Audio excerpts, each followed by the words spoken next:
हाँ जी, सबसे पहले आज आप सभी को शिक्षक दिवस की हार्दिक बधाई है, शुभकामनाएं हैं। आप अपने जीवन में उच्च से उच्च स्तर पर पहुंचो, सभी विद्यार्थियों को यही मेरी शुभकामनाएं। ठीक है भाई? हाँ जी, हाँ रिकॉर्डिंग है, बिल्कुल है। अब देखो, इसके बाद जो मैं आपको बात बता रहा हूँ आगे, एक कहानी सुना रहा हूँ छोटी सी, जो आप में से कईयों ने सुनी भी होगी और कईयों ने नहीं भी सुनी होगी, लेकिन ये रियल कहानी है और ये अखबार में छपी थी बहुत पहले और मुझे बहुत अच्छी लगती, कई साल पहले ये अखबार में छपी। सर ऐसी क्या कहानी है, एक शिक्षक कैसा होना चाहिए, क्या होना चाहिए, उसके बारे में मैं आपसे थोड़ी सी बात करूँ। एक कहानी सुना रहा हूँ छोटी सी। कहते हैं कि बिहार की बात है ये, बिहार में एक शिक्षक थे, नाम तो मुझे याद नहीं है, लेकिन मैं बता रहा हूँ आपको कहानी की। एक बच्चा था छोटा सा, और वो बच्चा क्या हुआ कि जब छोटा था तो पढ़ने में होशियार बहुत था, पहली और दूसरी कक्षा। लेकिन जब वो दूसरी से तीसरी कक्षा में आया तो उसकी माता जी की डेथ हो गई, और जब उसकी माता जी की डेथ हो गई बच्चे की, तो उस बच्चे ने पढ़ना लिखना सब छोड़ दिया। पढ़ना लिखना क्या है, सब छोड़ दिया। छोटा बच्चा था, उसको पता नहीं था कि मेरा भविष्य क्या होगा, मेरी जिंदगी क्या।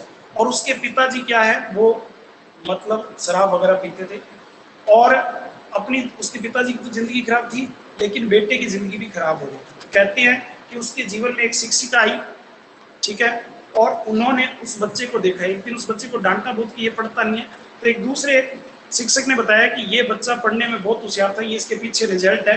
तो उन्होंने उसके कारणों को जाना कि ये बच्चा पढ़ता क्यों नहीं, ये जानकारी ली।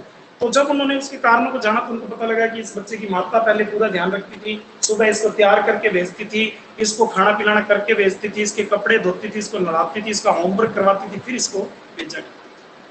तो जब ये सारी बातें हुई तो उन्होंने अगले दिन सुबह तैयार होके, वो पहले स्कूल जाने से पहले वो उसके घर पे गई, उसको तैयार किया, खिलाया पिलाया और उसको लेकर आई।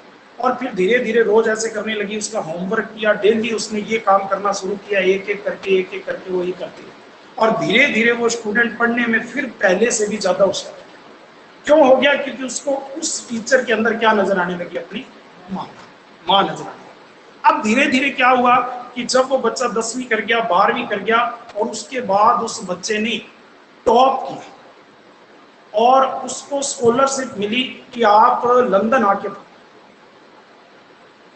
डॉक्टरी की पढ़ाई में उसका क्या हो गया, स्कॉलरशिप में सिलेक्शन हो गया, और आप लंदन आके पढ़ो, आपको फ्री ऑफ कॉस्ट पढ़ाई का सारा है, और आपको आने जाने की टिकट भी भेजी है। तो वो चले गया बच्चा, और वहां जाके उस बच्चे ने पढ़ाई शुरू कर दी, 5 साल का कोर्स किया और वो डॉक्टर बन गया, और उसको वहीं पर गवर्नमेंट जॉब मिली लंदन में। अब उसके जीवन में विवाह की स्थिति आई, वहीं एक डॉक्टरनी थी, उससे उसका विवाह हुआ। और जब विवाह करने की बारी आई तो उसने एक पत्र लिख के भेजा उस शिक्षिका कि यदि आप मेरे विवाह में आएंगे तो ही मैं विवाह करूंगा, नहीं तो विवाह नहीं करूंगा। माँ, नीचे एक शब्द लिखा हुआ था माँ, टीचर नहीं लिखा उस दिन, उसने क्या लिखा, माँ। तो जब उसको वो लेटर आया, तो जो वो शिक्षिका थी, सरकारी अध्यापिका, वो जो शिक्षिका थी, उसके पति जो थे वो एक आईएएस ऑफिसर है। तो उन्होंने उससे अनुमति मांगी कि अब क्या मैं जाऊं कि नहीं, तो वो कहते जरूर जाऊं।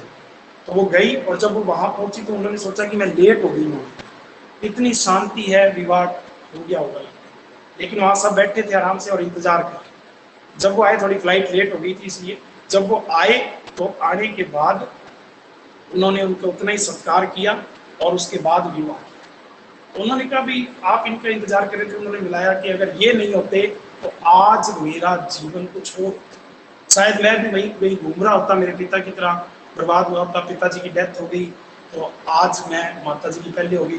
तो इस तरह से क्या है कि इन्होंने मुझे आगे पढ़ाया लिखाया, सारा कुछ किया, और मैं आज इस दम पर यहाँ पहुंचा। तो समझ गए आप? तो इससे प्रेरणा यही मिलती है कि एक शिक्षक की भूमिका जिंदगी के अंदर कितनी अधिक है।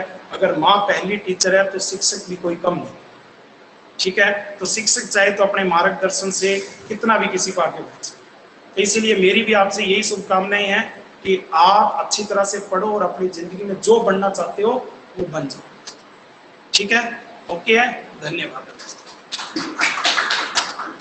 ओके दोस्तों, ओके।